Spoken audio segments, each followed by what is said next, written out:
What's the worst second-hand embarrassment you've ever experienced? 90% of the things Michael Scott character does in The Office. The dinner party episode. My god, I can barely watch it. I have that half grimace half smile plastered to my dumb face the entire time. Seeing a comedian bomb. Even if I thought the joke was lame and didn't deserve a laugh, it's just awkward for everyone. A few months ago, two of my best friends got married. My roommate was the best man, and during the reception he gave an awesome toast. Not too long, a couple of good jokes, put everyone in a really great mood. Then the maid of honor gets to go. I'd never met her before. She was the bride's longtime best friend. She's a little drunk, but seems pretty together. She takes the mic, starts to do the usual marriage is a blessing kind of stuff. Talks about how lucky the bride is to have met someone who she can spend the rest of her life with. And then she starts to ramble on about how it must be so wonderful to be so lucky, and that that's something everyone wants. All the while, she's staring at her boyfriend who is sitting right up front. Several minutes pass, and it becomes clear that she's no longer talking about the newlyweds. She's just trying to guilt her boyfriend into proposing on the spot. He didn't. She sounds like an butthole if she expects him to crash the wedding by proposing to her, and thinks the best way to do this was to give a speech about it in front of everyone. When a kid screamed in the supermarket, "If you don't buy it for me, I will tell granddad I saw you kissing daddy's willy." Holy crap. I made a vow to never hit my kids, but I'd probably murder the little dickhead right there in the aisle, had he been mine. Goddamn. When my sister happily told the family that she was pregnant, after numerous pregnancies ending in miscarriage, we were hugging her and raising a glass to her when my then 4-year-old loudly said, "This one is just going to die too." Sadly, he was right.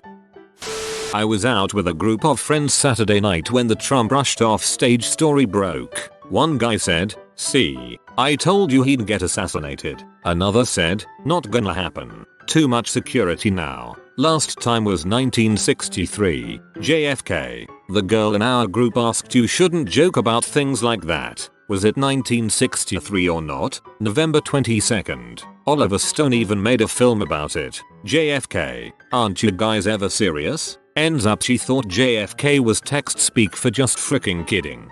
And that's the day you found out your friend was an idiot. Holy crap. Watching pallbearers lose control of a coffin they were carrying down a steep set of granite church steps after the funeral was over. An ice sleet storm took place during the funeral service, so the steps were slick. Several pallbearers went down as the coffin landed on the granite steps and slid the rest of the way down to the sidewalk below. Fortunately, the lid didn't open, but we all felt badly for them as the look in their faces showed they were mortified. We did group presentations in high school on different issues in the media, racism, sexism, violence, etc. The group that did sexism thought sexism meant examples of people wanting to have sex with each other. So they showed us the scene from Can't Hardly Wait where the two people end up locked in the bathroom and have sex. I'm cringing just writing this.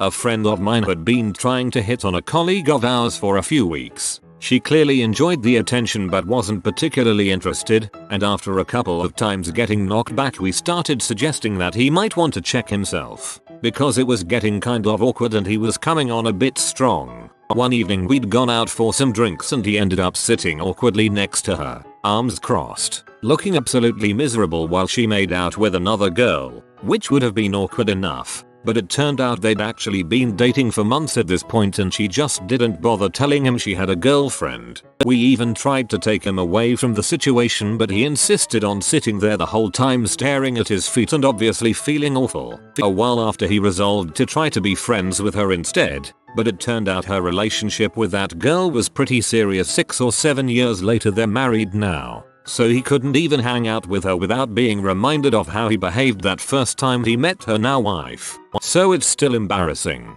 He sat next to her hoping he would get pity attention for looking sad. Frickin' yikes. What a squib. My whole grade was at this farewell party thing and then this one guy went up on stage and asked everyone to come up on stage and dab with him. No one responded so he just dabbed himself and went off. I think a little part of me died right there. At least he committed.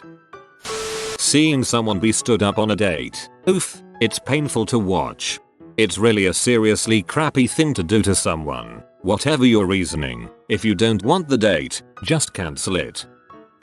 I took my uncle who was visiting from Bangladesh to Universal Studios. We were in line for The Mummy, and there was this young couple right in front of us in line. Now, people who have never been to South Asian countries might not be aware of this, but personal space as a concept is totally foreign to South Asians. I guess it's a result of living in such crowded cities, but the natural instinct that Americans have of leaving a good 6 inches or more between them and the nearest other person is just not present in South Asian people, especially elderly people. So when my uncle and I get in line, he goes right up behind the couple in front of us. Specifically, the girl in front. Literally there was maybe an inch of space between them. The poor girl could probably feel his breath on her neck. She swivels around and looks visibly startled by how close he is. She leans over and mutters something to her boyfriend, who also looks back, and then puts a possessive arm around the girl while giving my uncle an impressively threatening stinky. I thought that expression needed no translation,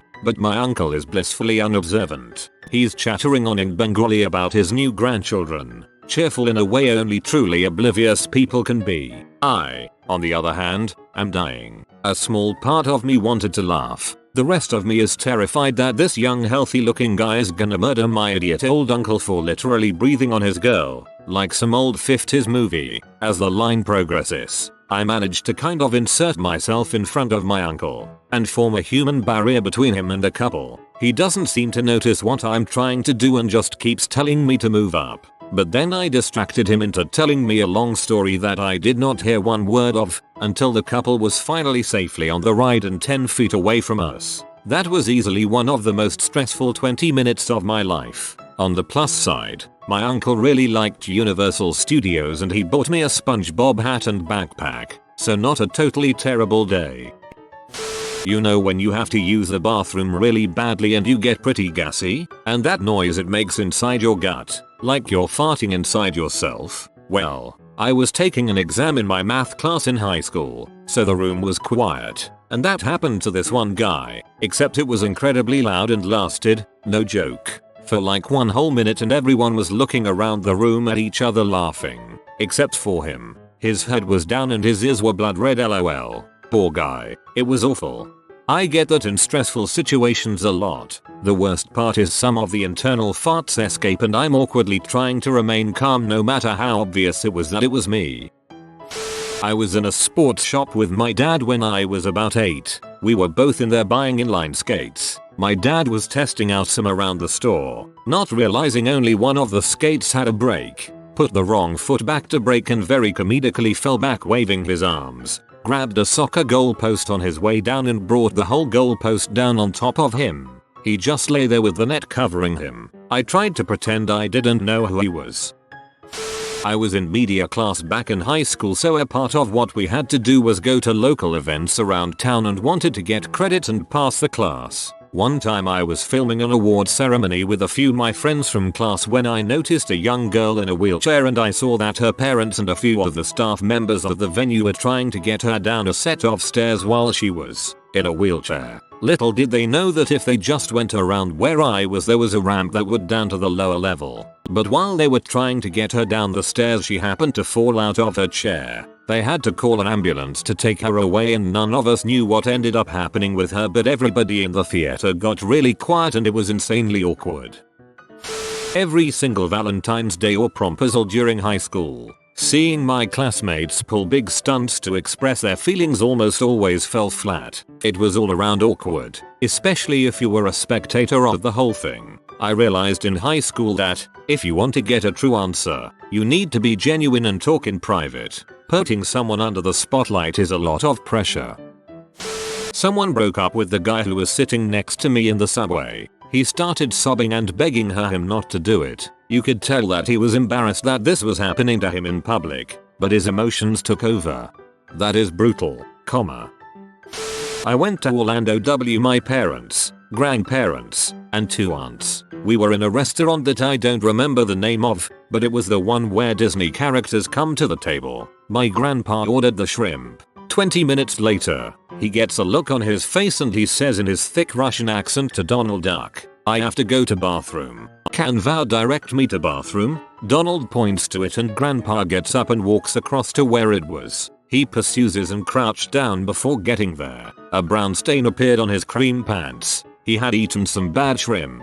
The diarrhea was awful and we had to leave that day and ride in the car with him all soiled. He was so embarrassed.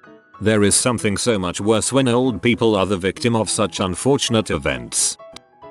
Was bowling with some mates and there was a female group on a nearby lane. Some of them were pretty cute. One of my mates, whilst being a great guy, just has to show off whenever there's women involved, so he would throw the ball far harder than necessary whenever he took his turn. He goes up to take a shot and I point out that the time is up on the lane is up and it's not going to count. He starts his swing, then stops, keeping hold of the ball and just kind of nonchalantly swinging it round in an arc. The ball flies out his hand, goes really high into the air and comes down with a huge crash into the lane to our left, causing the entire bowling alley to turn round and stare at him. I still cringe thinking about it today. The thing is, that was the only time the women on that other lane paid any attention to our group. They were just enjoying their bowling and couldn't give a toss about us. A friend of mine got rejected after proposing to her longtime boyfriend a week ago. I mean, despite the humiliation, I was still impressed, because I bet it took a lot of balls courage to propose marriage to your so without discussing it with them first. Does watching The Inbetweeners count? Feisty one you are.